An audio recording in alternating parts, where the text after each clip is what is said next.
Muito bem, nós estamos aqui para mais um programa nesse canal do YouTube, onde nós estamos gravando um comentário no Novo Testamento, capítulo por capítulo, verso por verso, livro por livro. E nós estamos na carta de Paulo aos Romanos. Essa carta de Paulo aos Romanos introduz o corpo de epístolas que nós temos no Novo Testamento. Nós temos um total de 21 epístolas no Novo Testamento. 13 que são epístolas paulinas, 8 epístolas que são epístolas gerais. Então, a Romanos é a principal, ela encabeça todas as epístolas que vão vir no Novo Testamento. E é a carta mais profunda, mais influente, mais teológica que Paulo escreveu, diferente de Coríntios, que é para tratar dos problemas da igreja, 1 Coríntios, 2 Coríntios, a qual Paulo defende o seu ministério. Aqui em Romanos, Paulo explica o evangelho que ele prega, a vida cristã, o pecado, como entrou, como que nós somos justificados pela fé em Cristo. E como Romanos tem 16 capítulos, o capítulo 8 é o capítulo central e é o maior capítulo que nós temos sobre a vida no Espírito. No capítulo 7, Paulo fala da luta do homem natural, não é, contra a sua própria carne, e Paulo conclui o capítulo de número 7 dizendo: miserável homem que sou. É uma afirmação seguida de uma pergunta: quem me livrará do corpo desta morte? Não é? E ele fala que nele ele sabia que bem nenhum habitava. Chega à conclusão da miserabilidade da nossa natureza pecaminosa, miserável homem que sou. Não só Paulo está falando de si mesmo, mas fala de todos nós no estado de pecado. A pergunta que surge no capítulo 7 é se Paulo falava da sua vida presente ou da sua vida passada, não é? Ou, e retratando ele, a miserabilidade do pecado. Miserável homem que sou, quem me livrará do corpo dessa morte? Depois da afirmação, a pergunta, e aí vem o cântico de vitória. Dou graças a Deus por Jesus Cristo, nosso Senhor, que assim eu com entendimento sirvo a lei de Deus, mas com a carne a lei do pecado. E aí entra no capítulo 8, que ele vai falar da vida no Espírito e da conclusão que ele chegou para aqueles que se rendem ao Espírito, que não andam segundo a inclinação da carne, como Paulo vai dizer que a inclinação da carne é morte, mas a inclinação do Espírito é vida. Então, presta atenção, a vida cristã, nós podemos se inclinar para a carne ou podemos se inclinar para o Espírito. Paulo, então, diz, começando o capítulo 8, portanto, agora nenhuma condenação há para os que estão em Cristo Jesus, que não andam segundo a carne, mas segundo o Espírito, não é? Não é só o fato de estar em Cristo Jesus que nos faz que não haja nenhuma condenação, mas estar em Cristo Jesus e andar, ou seja, caminhar, ou seja, viver em comunhão com o Espírito, né? Que não andam segundo a carne, mas segundo o Espírito. Então, alguém pode estar em Cristo, normalmente ele vai ter a vida no Espírito de Cristo. E é possível também alguns cristãos estarem em Cristo, mas andarem segundo as suas próprias inclinações carnais, o que não leva a uma vida cristã frutífera, nem leva ao benefício da redenção de Cristo com a vida no Espírito. Aí Paulo vai falar da lei do Espírito. Como dissemos, esse capítulo é o maior capítulo em termos de a vida no Espírito. Nesse capítulo também, o que nós vamos encontrar em termos de quantidade de versos é a metade do Novo Testamento. Quando nós chegarmos no capítulo 13, aí sim, em termos de capítulo 13, Romanos, é a metade. Mas chegando nesse 8.1, esse 8:1 representa a metade de versos que nós temos no Novo Testamento. A outra metade agora vai continuar, não é?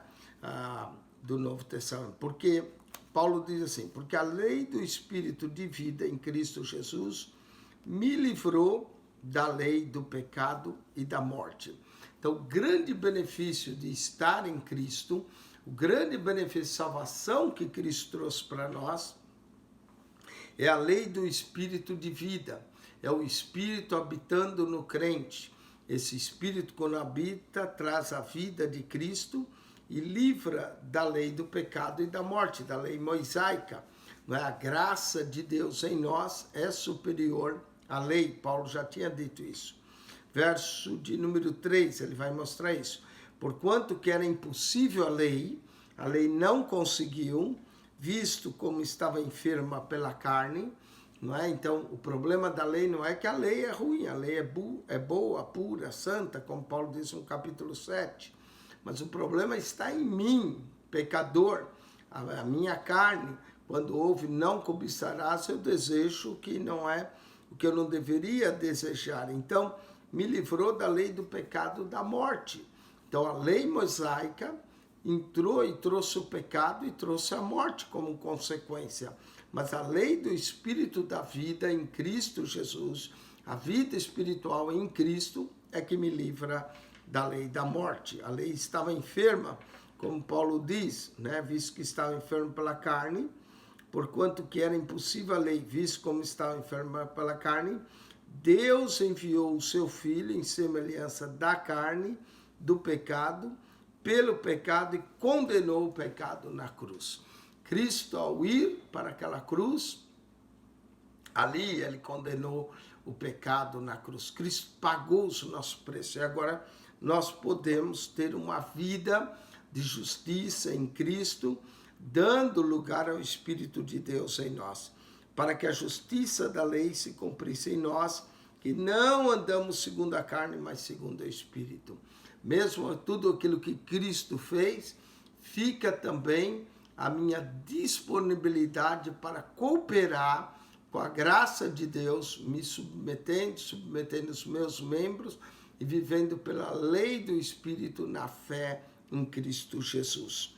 Porque os que são segundo a carne inclinam para as coisas da carne. Então a inclinação da carne é morte. Paulo vai dizer isso, né? Se nós usarmos os nossos membros do corpo para a prática do pecado, essa inclinação traz a morte. Porque os que são segundo a carne inclinam para as coisas da carne, mas os que são segundo o Espírito, para as coisas do Espírito. Então a nossa inclinação deve ser para Deus, para o seu Espírito, para viver uma vida no Espírito de Deus, não é? Acordar de manhã e já buscar o Espírito, a presença do Espírito e permanecer segundo o Espírito, como Paulo diz. Verso 6, porque a inclinação da carne é morte, não é? Andar na carne, satisfazer os desejos da carne, vai gerar morte e o pior, a morte espiritual. Mas a inclinação do Espírito é vida e paz, paz com Deus. Lembra que Paulo disse, né? Sendo, pois, justificados pela fé, agora temos paz com Deus. Então, a inclinação do Espírito é a inclinação para a vida. Toda vez que nós damos lugar à nossa carne, nós estamos inclinando para a morte. Mas todas as vezes que nós damos lugar ao Espírito, estamos inclinando para a vida no Espírito. Paulo também vai falar de andar no Espírito em Gálatas 5,16. Andai, pois, no Espírito e não satisfareis as obras da carne. E lá Paulo vai dar uma lista de obras da carne e o fruto do Espírito em nós, não é? O Espírito produz um fruto em nós, o amor, a paz, a alegria, gozo, tudo são frutos do Espírito. Porquanto a inclinação da carne é inimizade contra Deus. O que torna a inimizade contra Deus? O pecado. O pecado é inimizade contra Deus. A inclinação de nós fazermos para a nossa carne é inimizade contra Deus. E não está sujeita à lei de Deus, e nem em verdade o pode ser, porque Essa inclinação da carne é inclinar para a nossa própria vontade. E aí vamos praticar as obras da carne. Portanto, Paulo vai dizer, os que estão na carne não podem agradar a Deus. Algumas coisas que não agradam a Deus, sem fé é impossível agradar a Deus. E 8:8 de Romanos, os que estão na carne não podem agradar a Deus. Não podem agradar a Deus. Que coisa, não é? Nós temos que procurar, como cristão, viver a vida no Espírito. Paulo vai dizer que os cristãos não devem andar na carne. Ele diz, vós, porém, falando para os irmãos de Roma e para nós, não estáis na carne, mas no Espírito, se é que o Espírito de Deus habita em vós. Então, o segredo é pedir, Espírito de Deus habita em mim, Espírito de Deus habita em mim, não é? Habita em vós. Mas se alguém não tem o Espírito de Cristo, esse tal não é dele, não é? Para ter Cristo, é preciso ter o Espírito de Cristo. Note que o Cristo ressurreto vive em nós através do seu Espírito. Então, quando o cristão recebe a Cristo, ele vai receber o Espírito de Cristo, que é o Espírito Santo, e o Espírito Santo vai trazer a vida de Cristo no cristão. E se Cristo está em vós, o corpo, na verdade, está morto por causa do pecado. Por causa do pecado, a nossa carne está morta, mas o Espírito vive por causa da justiça. Volta na justificação pela fé de Romanos 5:1. E se o Espírito, que daquele dos mortos ressuscitou a Jesus, habita em vós, qual o Espírito? O Espírito Santo. Se o Espírito habita em vós. Tem muito cristão que ora, Espírito Santo, visita, mas o Espírito não quer visitar. O Espírito quer habitar, porque a visita vem e vai embora. E alguns cristãos parece que vivem uma vida assim, de visita do Espírito. Eles vão na igreja, ficam alegres, recebem o Espírito de Deus, falam até em línguas, ficam contentes. Mas assim que sai da igreja, ou às vezes até no término do culto, já parece que o Espírito só visitou mesmo, que o Espírito volta para Deus e ele volta para a carne dele, para a natureza carnal, está pronto para brigar com os irmãos, está pronto para discutir, o amor é pouco, espírito de julgamento, de carne, e isso não é viver no Espírito. E se o Espírito daquele que dos mortos ressuscitou a Jesus habita em vós, aquele que dos mortos ressuscitou a Cristo também vivificará o vosso corpo mortal. Presta atenção, o mesmo poder do Espírito que ressuscitou a Jesus, que trouxe a vida de volta de Jesus e pôr de morto, se ele habitar em nós, ele vai vivificar o nosso corpo mortal pelo seu Espírito que em vós habita. Ou seja, ele vai trazer a vida de Cristo, de forma que o cristão vai viver a vida de Cristo, mortificando as obras da carne e vivendo no Espírito. De maneira, irmãos, que somos devedores não à carne, para viver segundo a carne. A vida do cristão verdadeiro, a qual o Espírito de Deus habita nele, já não é dirigida, inclinada para as coisas da carne. Não é? Porque o que é as coisas da carne? Bebedice, glutonaria, adultério, prostituição, tudo isso é inclinação da carne. Mas o cristão aprende a mortificar a sua carne e a viver no Espírito, porque ele não é devedor segundo a carne, mas segundo o Espírito. Verso 13 de Romanos. Porque se viver segundo a carne, morrereis. Olha o perigo de viver, ser um cristão carnal, de viver de acordo com a carne, vai morrer. Mas se pelo Espírito mortificardes as obras do corpo, vivereis. Uma das ações do Espírito é nos colocar e nos tirar da vida do pecado. É mortificar as obras da carne no corpo, para que a gente viva, não é? É o paradoxo da vida cristã. Você mortifica a obra da carne e vive. Se você deixa a tua carne viver, vai gerar a morte. Então nós temos que andar segundo o Espírito. De acordo com Romanos, nós não só temos que andar de acordo na vida do Espírito. A nossa inclinação deve ser a inclinação para as coisas do Espírito, e nós devemos, através do Espírito, mortificar as obras da carne. Isso é viver sobre a influência do Espírito Santo. É também guardar a unidade do Espírito pela paz. É o que Efésios 5,18 diz, é enchei-vos do Espírito, é ser participante do Espírito, é purificar nossas almas na obediência no Espírito e orar no Espírito. Tudo isso é importante para vivermos no Espírito. E Paulo vai dizer, se nós somos guiados pelo Espírito, então somos filhos de Deus. Paulo, no livro de Atos, você vai ver que ele tentou ir numa cidade, não foi? Ele vai dizer, o Espírito de Jesus impediu, o Espírito Santo nos impediu. Então, Paulo era guiado pelo Espírito. Até essa carta que ele escreve, Romanos, foi guiada pelo Espírito, porque ele ainda não tinha ido a Roma. E graças a Deus que ele não tinha ido, senão nós não tínhamos essa carta, não é? Porque todos os que são guiados pelo Espírito de Deus, esses são filhos de Deus. Como é que nós sabemos que uma pessoa é realmente o filho de Deus? Quando ele é guiado, dirigido, controlado pelo Espírito. Que o Espírito possa nos guiar, controlar, nos guiar em toda a verdade. E aí isso mostra que nós somos, de fato, filhos de Deus.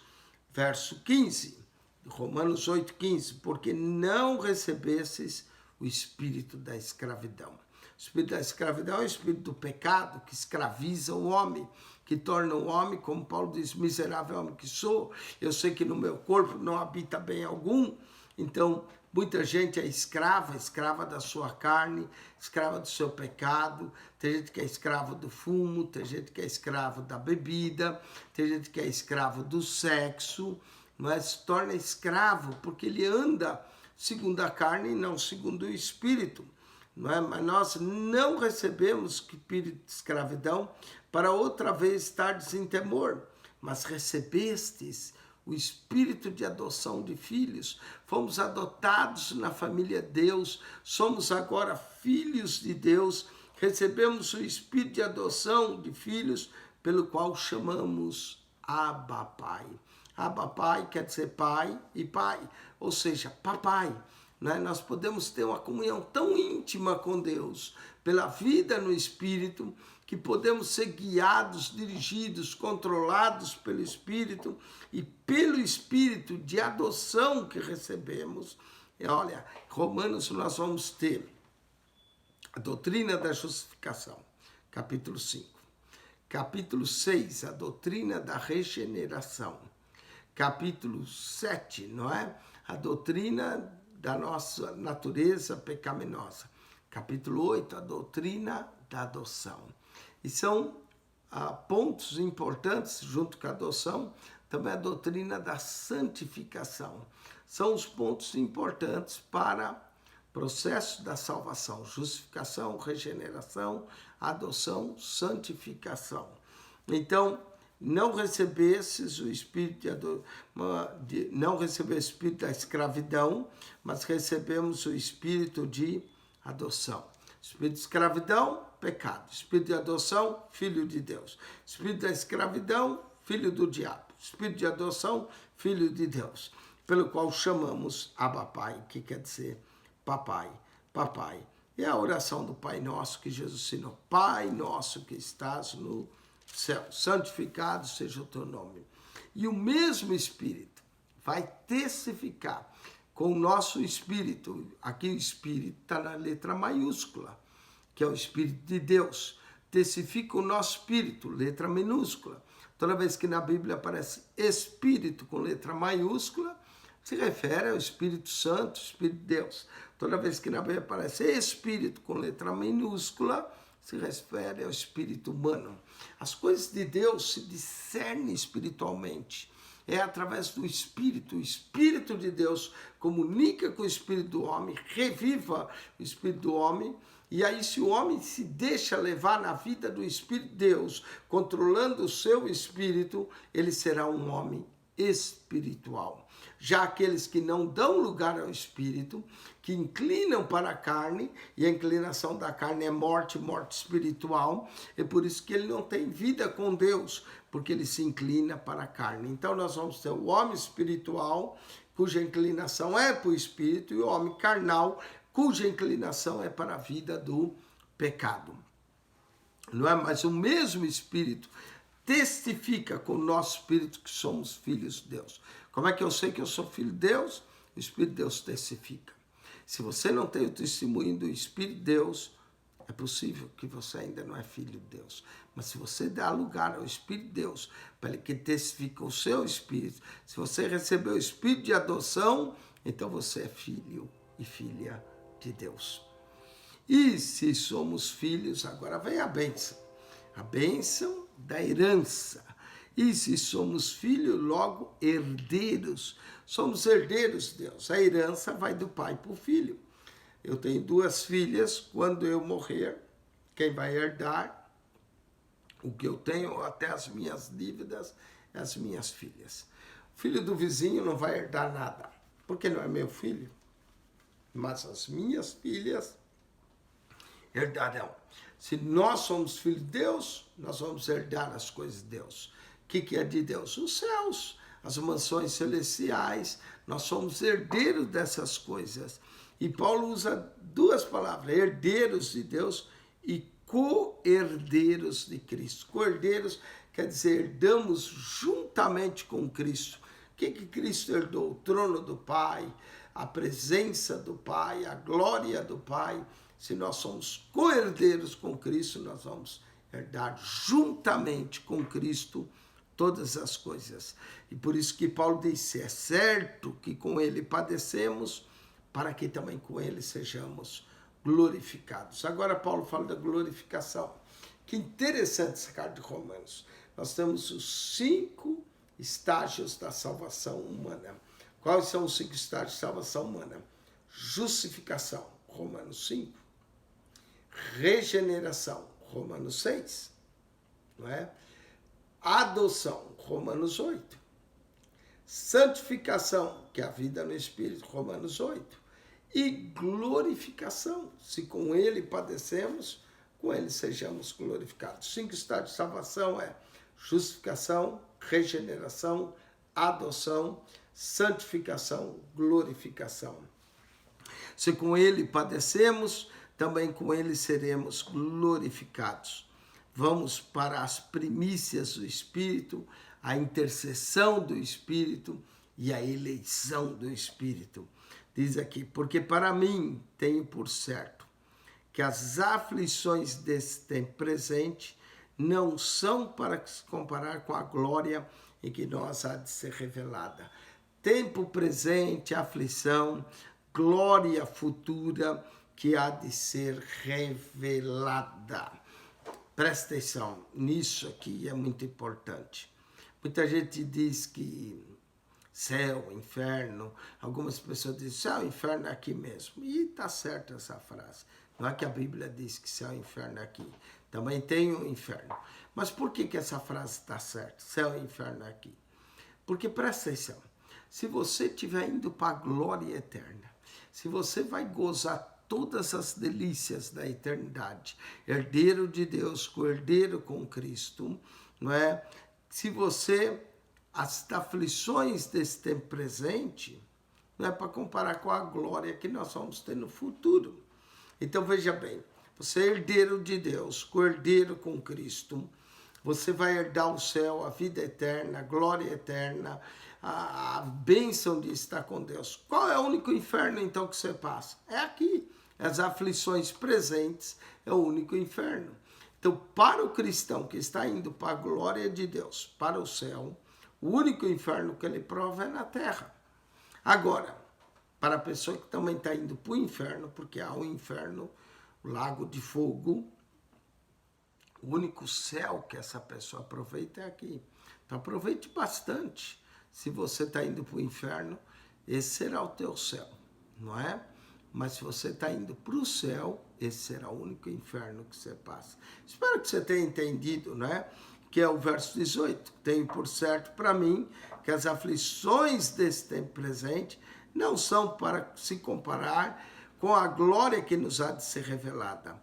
Verso 19, Paulo vai falar da natureza não só humana, mas da natureza terrena, da natureza da criação da terra, como ela ficou sujeita ao pecado e como ela geme agora aguardando a redenção dos filhos de Deus. Diz aqui, porque a ardente expectação da criatura espera a manifestação dos filhos de Deus. Ou seja, vai haver o dia que irá de se manifestar quem de fato são os verdadeiros filhos de Deus. E diz que toda criatura, toda a criação geme com dores de parto, aguardando com expectação, ou seja, esperando com ardente expectação a manifestação dos filhos de Deus. Verso 20, porque a criação ficou sujeita à vaidade. Vaidade é um dos pecados, né, que todo ser humano comete, né? Vaidade. Há um filme com Al Pacino, que ele faz o advogado do diabo, e no final do filme ele diz, vaidade, o meu pecado predileto, né? A vaidade, nos guardar da vaidade, porque a criação ficou sujeita à vaidade, não por sua vontade, mas por causa do que a sujeitou. Quem sujeitou, Deus permitiu a sujeição da natureza, mas o que a sujeitou foi o próprio diabo, né? Sujeitou, levando o homem a pecar. Na esperança que também a mesma criatura será liberta da servidão e da corrupção. Corrupção é um pecado em todo lugar. Todo ser humano é corrupto por natureza, não é? As pessoas acham que corrupto é só coisa de político brasileiro. Não. Todo ser humano que vive no pecado está se corrompendo. É corrupto o caráter, mente quando precisa, não é? Todo ser humano tem uma corrupção natural. Então, toda criatura será liberta da servidão da corrupção para a liberdade da glória dos filhos de Deus. Olha a manifestação dos filhos de Deus, vai trazer clareza, vai mostrar os verdadeiros filhos, porque sabemos que toda a criação geme e está juntamente com dores de parto até agora. Note que a criação, devido ao pecado, estou falando da terra, dos animais, ficou tudo sujeito ao pecado, a ferocidade dos animais, a maldade que existe em alguns animais, tudo isso se deu devido ao pecado. E agora, então, toda essa criação de Deus geme e está juntamente com dores de parto até agora, e não somente ela, mas nós também que temos as primícias do Espírito, também gememos em nós, esperando a adoção. Mas peraí, Paulo já disse que nós fomos adotados, recebemos o Espírito da adoção, mas a adoção completa se dará na glorificação. Esperando a adoção, a saber, a redenção do nosso corpo, desse corpo caído, desse corpo carnal, desse corpo que se inclina para o pecado, nós queremos a redenção desse corpo, ou seja, a libertação completa desse mundo para a glória de Deus. Porque em esperança somos salvos. Não é isso mesmo? Nós temos a esperança da salvação. Veja bem, nós ainda não estamos salvos, não é? A esperança, precisamos perseverar até o fim. Quando estivermos lá na glória eterna, aí pronto, aí sim estaremos salvos, e salvos uma vez lá, salvos para sempre. Não é como alguns pregam, que uma vez salvo aqui, salvo para sempre. Não, é quando chegar lá, sim, uma vez salvo, salvo para sempre. Porque em esperança somos salvos. Ora, a esperança que se vê não é esperança, porque como alguém vê, como esperará? Então, a esperança tem a ver com a fé, né? Aquilo que não se vê, mas se espera. Esperança é aquilo que não se vê, não tem a ver com aquilo que se vê. Mas se esperamos o que não vemos, ou seja, requer fé, com paciência o esperamos. E da mesma maneira, também o Espírito ajuda nas nossas fraquezas. Olha, o Espírito ajuda nas nossas fraquezas carnais. O Espírito nos ajuda quando somos fracos, nos fortalecendo. O Espírito nos ajuda em nossas fraquezas na hora de orar. Paulo vai escrever, e da mesma também o Espírito nos ajuda em nossas fraquezas, porque não sabemos o que havemos de pedir, como convém.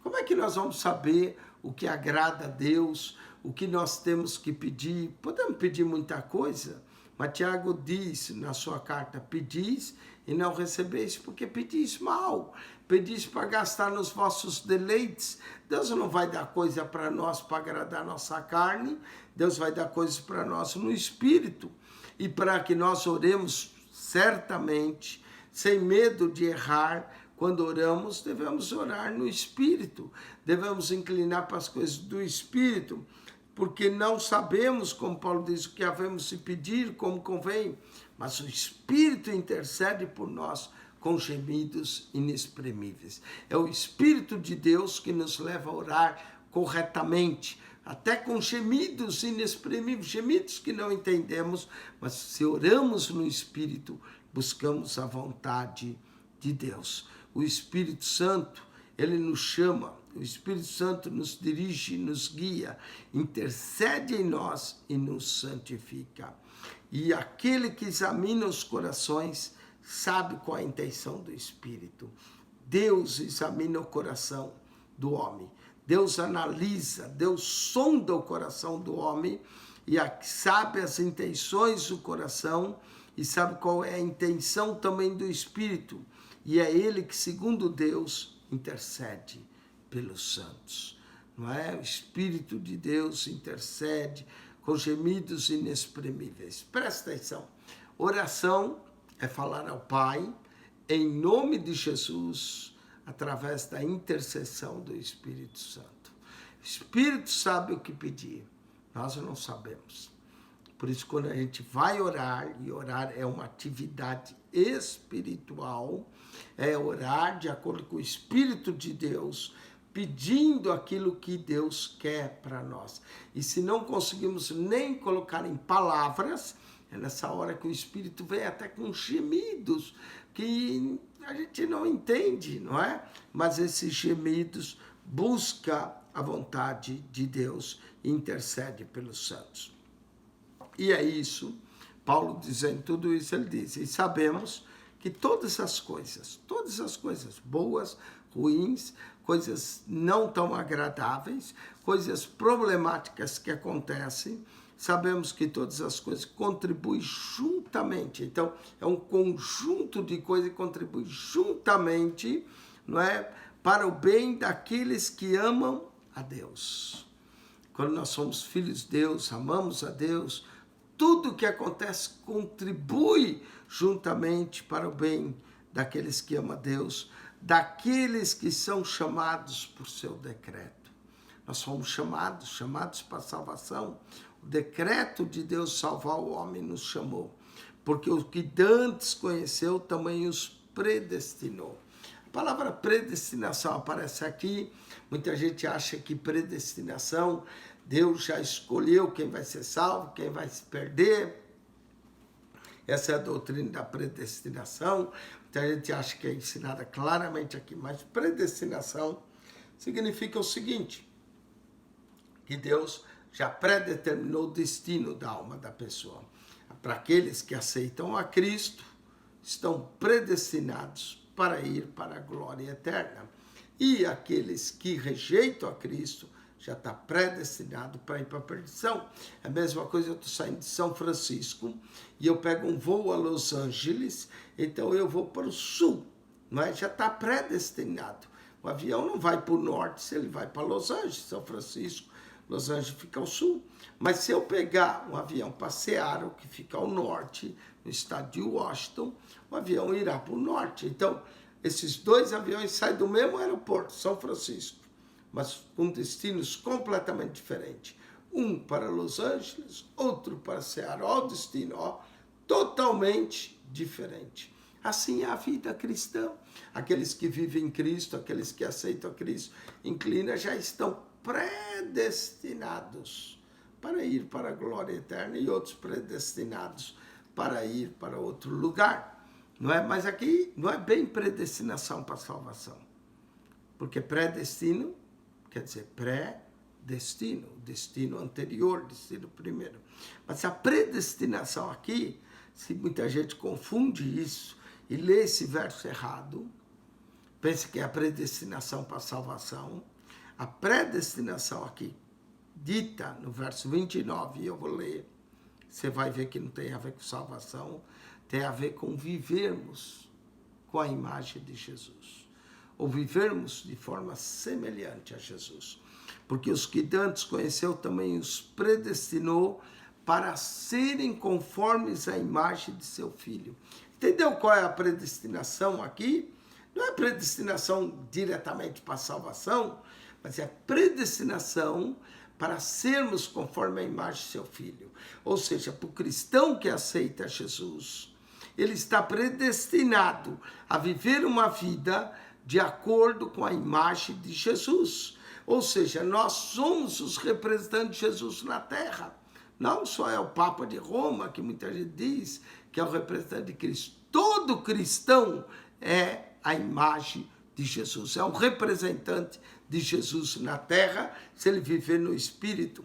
Porque o que Dantes conheceu também os predestinou para serem conformes à imagem do seu Filho, a fim de que ele, Jesus, seja o primogênito entre muitos irmãos. Então Jesus é nosso irmão, nós temos que parecer com o nosso irmão mais velho, ele é o primogênito, é o primeiro de todos nós, ele nos deu o exemplo, ele viveu uma vida exemplar, uma vida de servidão a Deus, uma vida de acordo com a vontade de Deus. Para quê? Para que nós sejamos iguais. E agora, se o Espírito daquele que ressuscitou Jesus habita em nós, ele vai nos predestinar para ser conforme a imagem de Jesus. Viu que a predestinação, que não é para salvação, mas para sermos conforme a imagem de Jesus, que vai resultar, claro, na nossa salvação, a fim de que ele, Jesus, seja o primogênito dos irmãos. E aos que predestinou, a esses também chamou. E aos que também chamou, justificou. E ao que justificou, também glorificou. Eu gosto desse jogo de palavras que Paulo faz, levando uma coisa a outra, uma lógica e até a glorificação. Presta atenção. Deus nos chama,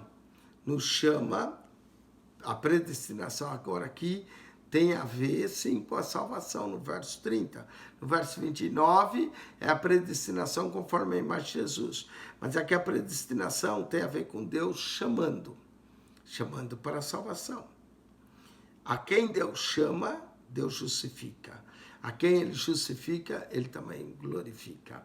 Eu tenho uma outra frase assim, ó, a quem Deus chama, ou quem Deus escolhe e chama, ele prepara e qualifica, não é? Então, quem prepara e qualifica o homem é Deus. A quem Deus chama, Deus prepara e qualifica. Aí ele envia, e a quem Deus envia, ele cuida. Então, a quem Deus chama, ele prepara, a quem ele prepara, ele envia, e a quem ele envia, ele cuida. Muito bem, aqui a quem ele chama, quem predestinou chamou, a quem chamou justificou, a quem justificou glorificou. Que ordem de coisas, né? A chamada de Deus, a predestinação, a chamada, por isso que alguns aqui dizem que a predestinação tem a ver com a salvação, no verso 30, no verso 29, predestinação é conforme a imagem de Jesus. A predestinação, a quem predestinou chamou, a quem chamou justificou, a quem justificou glorificou. E agora vem o cântico de vitória. Se Deus é por nós, quem será contra nós? O verso, capítulo 8, verso 31, é um cântico de vitória. Vamos lá. Que diremos, pois, essas coisas? Se Deus é por nós, quem será contra nós? Bom, muita gente vai ser contra nós. O diabo, o mundo, o inferno, vai ser tudo contra nós. Só que não vai vencer, não é? Se Deus é por nós, quem será contra nós? É uma pergunta, é um cântico de vitória, vitória final, que Cristo nos concede, que quem está em Cristo é mais do que vencedor. Aquele que nem mesmo a seu filho poupou, Deus entregou melhor por nós. Entregou um anjo, um arcanjo, um querubim, um serafim.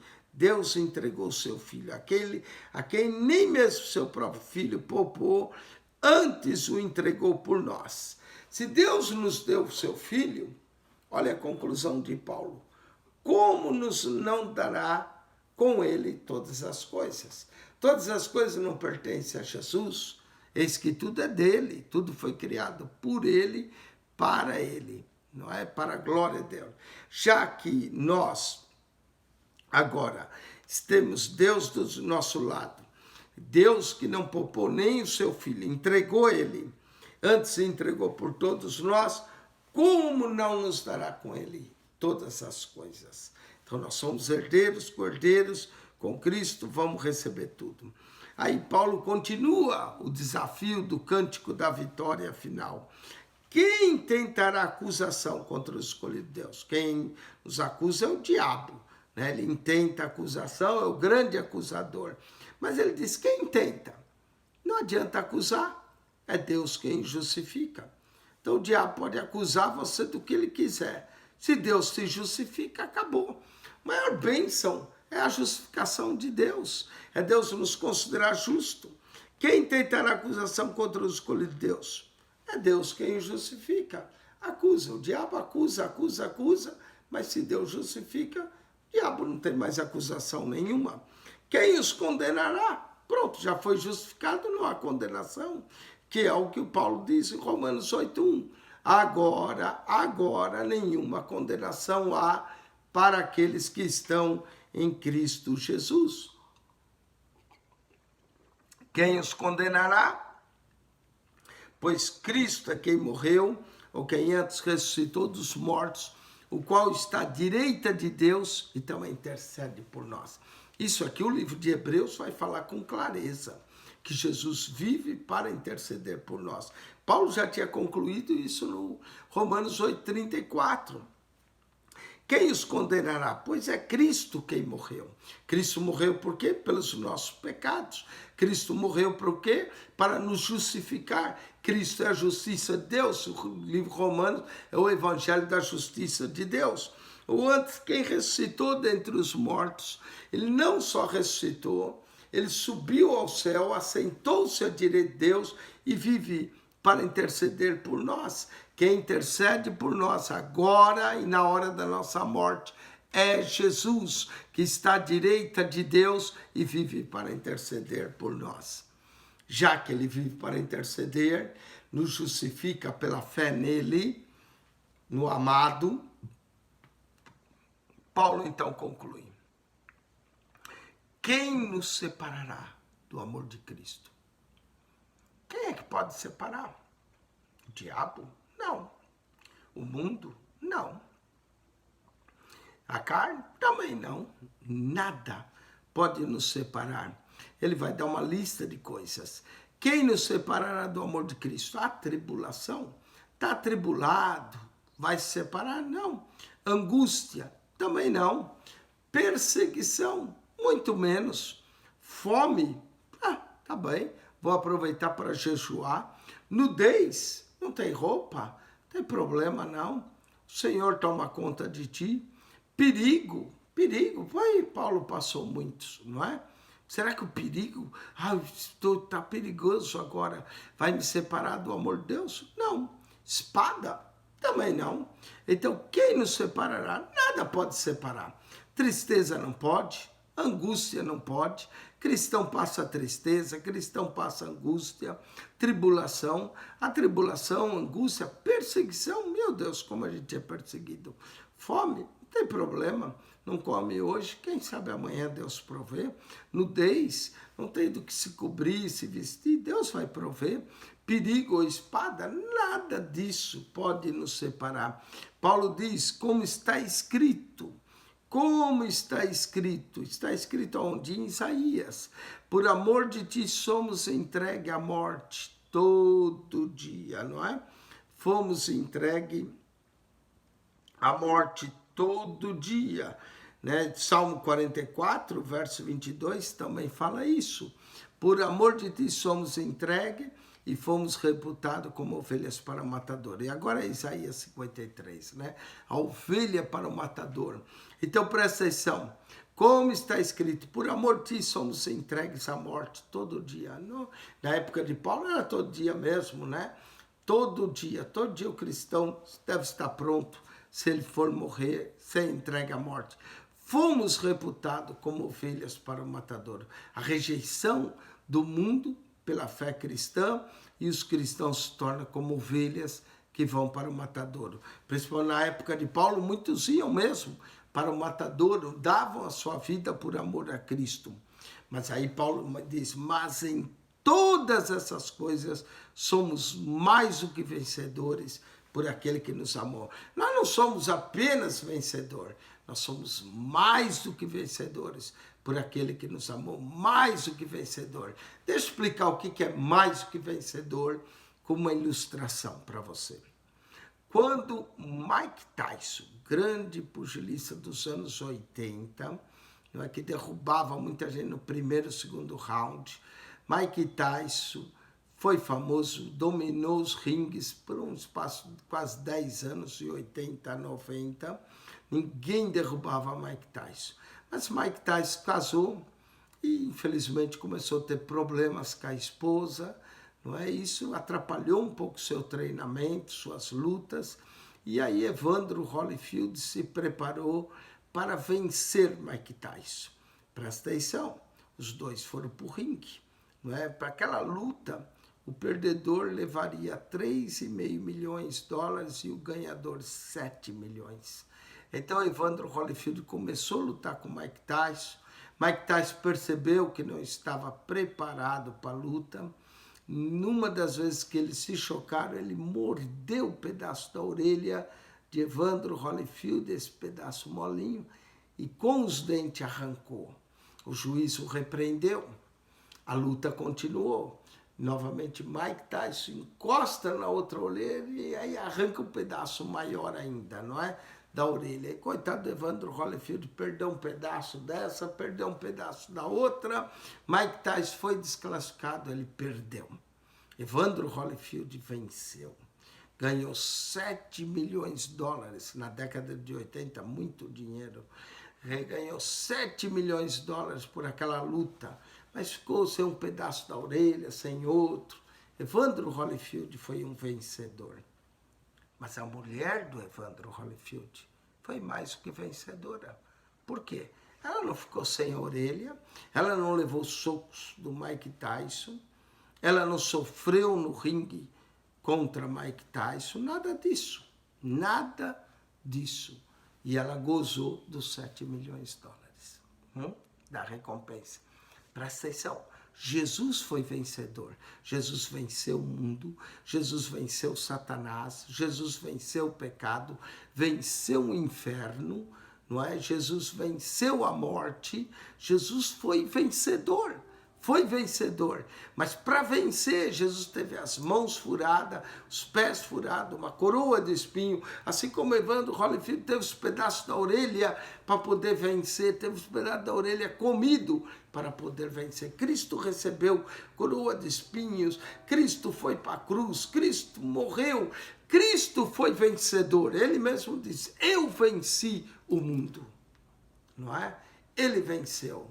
Mas nós não tivemos mão furada, não tivemos pé furado, não recebemos coroa de espinho, como a mulher de Evandro Holyfield não teve os pedaços da orelha arrancados, mas nós vamos gozar tudo aquilo que Jesus conquistou para nós. Nós vamos herdar tudo aquilo, nós seremos co-herdeiros. Então Jesus foi vencedor, mas eu e você somos mais do que vencedores, por aquele que nos amou. Amém?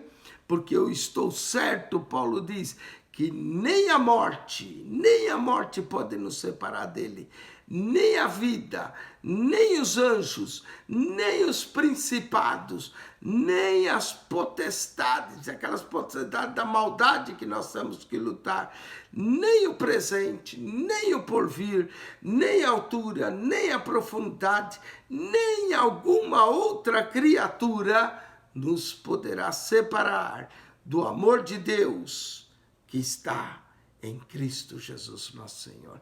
Que amor profundo, que amor maravilhoso, que amor transformador, que amor que nos ama com amor eterno, que nos guarda e nos protege, nos livra do mal e que nada pode nos separar desse amor, nem morte, nem vida, nem anjos, pode ser anjos, querubins, serafins, nem anjos, nem principados, nem potestade, nem presente, nem porvir, nem altura, nem profundidade, nem alguma outra criatura nos poderá separar do amor de Deus que está em Cristo Jesus, nosso Senhor.